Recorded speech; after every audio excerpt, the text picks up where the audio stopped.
শুভ সন্ধ্যা। আজকে আমরা পড়ব আম আঁটির ভেঁপু, বিভূতিভূষণ বন্দ্যোপাধ্যায়ের লেখা। মাঘ মাসের শীত। শীত বেশ আছে। দুই পাশে ঝোপে ঝোপে ঘেরা সরু মাটির পথ বাহিয়া নিশ্চিন্দপুরের কয়েকজন লোক সরস্বতী পূজার বৈকালে গ্রামের বাহিরে মাঠে নীলকণ্ঠ পাখি দেখিতে যাইতেছিল। দলের একজন বলিল, ওহে হরি, ভূষণ গোয়ালার দারুণ কলা বাগানটা তোমরা কি ফের জমা দিয়েছ নাকি?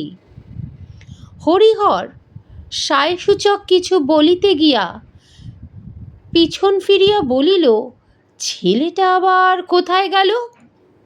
ও খোকা, খোকা!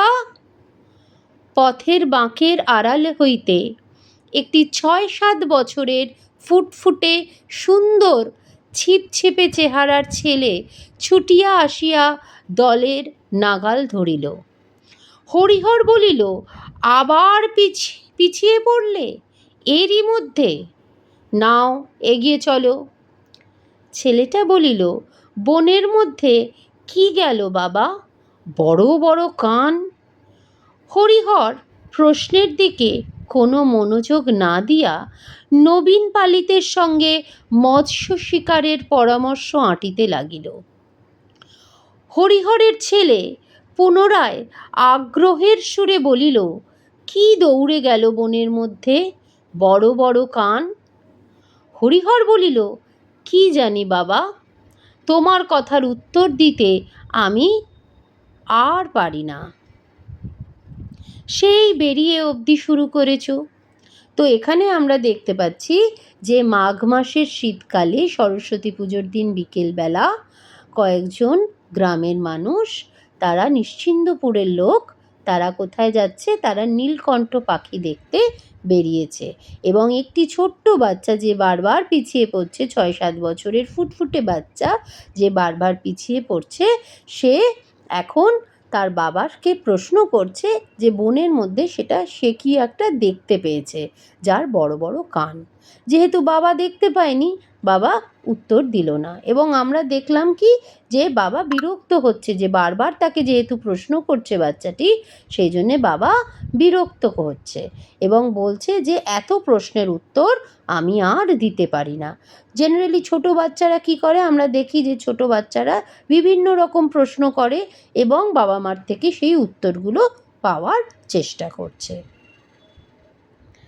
তো এইভাবে আমরা দেখতে পাচ্ছি যে গল্পটি শুরু হয়েছে। এবার আসছি পরের পাতায়। কি ওটা কি? কি গেল বনের মধ্যে? তা কি আমি দেখেছি? নাও এগিয়ে চলো দেখি। বালক বাবার কথায় আগে আগে চলিল। হঠাৎ এক উলুখোকরের ঝোপের দিকে আঙ্গুল তুলিয়া চিৎকার করিতে করিতে ছুটিয়া গেল, ওই যে যাচ্ছে বাবা, দেখো বাবা দেখো, ওই গেল, বড় বড় কান। ওই! তাহার বাবা পিছন হইতে ডাক দিয়া বলিল, উহু উহু উহু, কাঁটা কাটা, কাটা কাটা।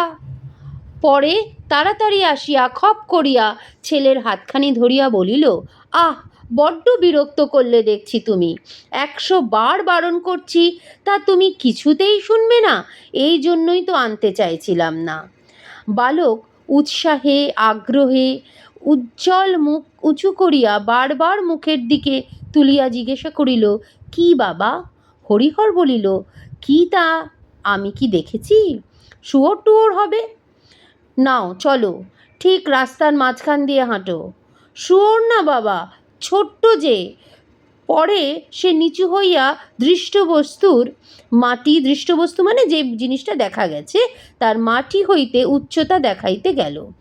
চলো চলো, হ্যাঁ আমি বুঝতে পেরেছি, আর দেখাতে হবে না, চলো দেখি। নবীন পালিত বলিল, ও হলো খরগোশ খোকা, খরগোশ। এখানে খড়ের ঝোপে খরগোশ থাকে, তাই। বালক বর্ণপরিচয়ে খয়ে খরগোশ ছবি দেখেছে, কিন্তু তাহা যে জীবন্ত অবস্থায় এরকম লাফাইয়া পালায় বা তাহা আবার সামনে দেখা যায়, সে ধারণা তার ছিল না।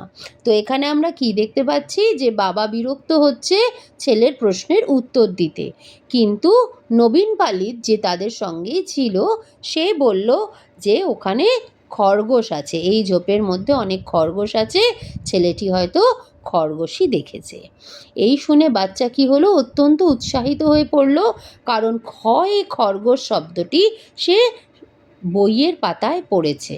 যখন বর্ণপরিচয় হয়, অ আ ক খ যখন সে শেখে, তখন খয়ে খরগোশ সে ছবিতে দেখতে পেয়েছে। তাই সে অত্যন্ত উৎসাহিত হয়েছে যে একটা জিনিস যেটা সে বইয়ের পাতায় পড়েছে সেটা জীবন্ত, সেটা কাঁচের পুতুল নয়, সেটা কোনো ছবি নয়, জীবন্ত তাকে দেখতে পেয়েছে ছোট্ট বালকটি। সেই জন্য সে অত্যন্ত আগ্রহে বাবাকে প্রশ্ন করছে, এবং নবীন পালিত চেষ্টা করছে বাচ্চাটিকে তার উৎসাহে সঙ্গে সামিল হতে, বাচ্চাটিকে জানাচ্ছে যে ওটা খরগোশ। পরের পাতায় আসছি। সাধারণ চক্ষুতে দেখিতে পাওয়া গেল, এ কথা কখনো সে ভাবে নাই। খরগোশ জীবন্ত, একেবারে তোমার সামনে লাফিয়া পালায়, ছবি না, কাঁচের পুতুল না, একেবারে কান খাড়া সত্যিকারের খরগোশ। এই রকমই ভাট গাছ বৈচি গাছের ঝোপে, জল মাটির তৈরি নশ্বর পৃথিবীতে এ ঘটনা কি করিয়া সম্ভব হলো? বালক তাহা কোনো মতেই ভাবিয়া উঠিতে পারিল না। সকলের বনে ঘেরা তপে সরু পথে বাচ্চা এগিয়ে চলিতে লাগিল। কিরূপে সে লাভবান হইয়াছিলেন সে গল্প করিতে লাগিলেন। কে না, এখন আমরা দেখতে পাচ্ছি যে বড়রা তাদের আলোচনায় আবার ফিরে এলো। ক্রমে তাহা হইতে বর্তমান কালের দুর্মূল্যতা, আসুরের বাজার গল্প, কুণ্ডলীদের গোলদারি দোকান পুড়িয়া যাওয়ার কথা, গ্রামের দিনু গাঙ্গুলির মেয়ের বিবাহের তারিখ কবে পড়িয়াছে প্রভৃতি বিভিন্ন বিষয়ে সংবাদ আদান প্রদান করা চলেছে। বড়রা যেরকম আলোচনা করে সেরকম চলছে। হরিহরের ছেলে বলিল, নীলকণ্ঠ পাখি কোথায় বাবা? ওই দেখো, এখন বাবলা গাছে এক্ষুনি এসে পড়বে। বালক মুখ উঁচু করিয়া নিকটবর্তী সমুদয় বাবলা গাছের মাথার দিকে চাহিয়া দেখিতে লাগল। মাঠের ইতস্তত নিচু নিচু কুল গাছে অনেক কুল পাকিয়া আছে। বালক অবাক হইয়া লুব্ধ দৃষ্টিতে মানে সেইগুলো খাওয়ার ইচ্ছায় সে তাকিয়া চাহিয়া দেখিল। কয়েকবার কুল পাড়িতে গিয়া বাবার বকুনিও তাহাকে নিবৃত্ত হইতে হইল। হরিহর বলিল, কুঠি কুঠি বলেছিলে, ওই দেখো খোকা সাহেবদের কুঠি, দেখেছ? নদীর ধারে অনেক জায়গা জুড়িয়া সেকালের কুঠিটা প্রাগৈতিহাসিক যুগের অতিকায় হিংস্র জন্তুর কঙ্কালের মতন পড়িয়াছিল। বালক অবাক হইয়া চারিদিকে চাহিয়া দেখিতেছিল। তাহার 6 বৎসরের জীবনে এই প্রথম সে বাড়ির বাইরে এত দূরে আসিয়াছে। এতদিন ন্যাড়াদের বাড়ি, নিজেদের বাড়ির সামনে বড়জোর রানু দিদিদের বাড়ি, ইহাই ছিল তাহার জগৎ। তো এখানে ছেলে কি দেখতে পাচ্ছে? ছেলেটি দেখতে পাচ্ছে সুন্দর বড় কুঠি, যেটা সে বইতে পড়েছে বা যে সম্বন্ধে সে শুনেছে, কিন্তু আজকে সেটা সে চোখের সামনে দেখতে পেল। কিন্তু তার নীলকণ্ঠ পাখি দেখা কিন্তু এখনো হয়নি। আবার অপর দিকে বাবা তাকে বারবার বকছে, কারণ সে কুল করাতে যাচ্ছে, সেই জন্য সে কুল কুড়িয়ে উঠতে পারছে না। তো এইভাবেই বাচ্চাটি এগিয়ে চলতে লাগলো, এবং বইয়ের বাইরে তার জগৎ আছে, রানু দিদির বাড়ির বাইরে তার যে জগৎ আছে সেই সম্বন্ধেও সে বুঝতে পারলো। এই প্রথম জীবনে, এই প্রথম সে বাড়ির বাইরে এত দূরে এসেছে। আগে সে এত দূরে কখনোই আসেনি, এই প্রথম সে বাবার সাথে বেড়াতে বেরিয়েছে। তার খরগোশ দেখা হলো, নীলকণ্ঠ পাখি কিন্তু তার এখনো দেখা হলো না। আর তার কুল কোড়াচ্ছে তখন তার বাবা বিরক্ত হচ্ছে। তো এটা একটা খুব সাধারণ দৃশ্য, যখন আমরা দেখতে পাই যে বড়রা তাদের কথা বলে, বড়রা একসঙ্গে এক জায়গায় গেলে তারা কি করে, তাদের আলোচনার মধ্যেই থাকে, কিন্তু বাচ্চাটি তার মধ্যে নিজের জগৎটাকে খুঁজে নিচ্ছে, যেটা সে বইয়ের মধ্যে পেয়েছে। কেবল এতদিন তাহাদের পাড়ার ঘাটের মায়ের সঙ্গে স্নান করতে আসিয়া সে স্নানের ঘাট হইতে আবছা দেখতে পাওয়া কুঠিরের ভাঙা জাল ঘরটি দিকে তাকিয়া চাহিয়া চাহিয়া দেখিত। আঙুল দিয়া দেখাইয়া বলিত, মা ওদিকে কি সেই কুঠি? সে তাহার বাবার মুখে, দিদির মুখে, আরও পাড়ার কত লোকের মুখে কুঠির মাঠের কথা শুনিয়াছে, কিন্তু আজ তাহার প্রথম সেখানে আসা। এই মাঠের পরে ওদিকে বুঝি মায়ের মুখের সেই রূপকথার রাজ্য। শ্যাম লঙ্কার দেশে ব্যঙ্গমা ব্যঙ্গমীর গাছের নিচে নির্বাসিত রাজপুত্র যেখানে তলোয়ার পাশে রাখিয়া একা শুইয়া রাত কাটায়। ওধারে আর মানুষের বাস নেই, জগতের শেষ সীমাটাই এই। ইহার পর হইতে অসম্ভবের দেশ, অজানার দেশ শুরু হইয়াছে। বাড়ি ফিরিবার পথে সে পথের ধারে একটা নিচু ঝোপ হইতে একটা উজ্জ্বল রঙের ফলের থলো ছিঁড়িতে হাত বাড়াইল। তাহার বাবা বলিল, হাঁ হাঁ, হাত দিও না, হাত দিও না, আলকুশি আলকুশি। কি যে তুমি করছো বাবা, বড্ড জ্বালালে দেখছি, আর কোনো দিন কোথাও নিয়ে বেরুচ্ছে না, বলে দিলাম। এক্ষুনি হাত চুলকে হাত ফোসকা পড়বে। পথের মাঝখান দিয়ে এত করে বলছি হাঁটিতে, তা তুমি কিছুতেই শুনবে না? হাত চুলকাবে কেন বাবা? হাত চুলকবে?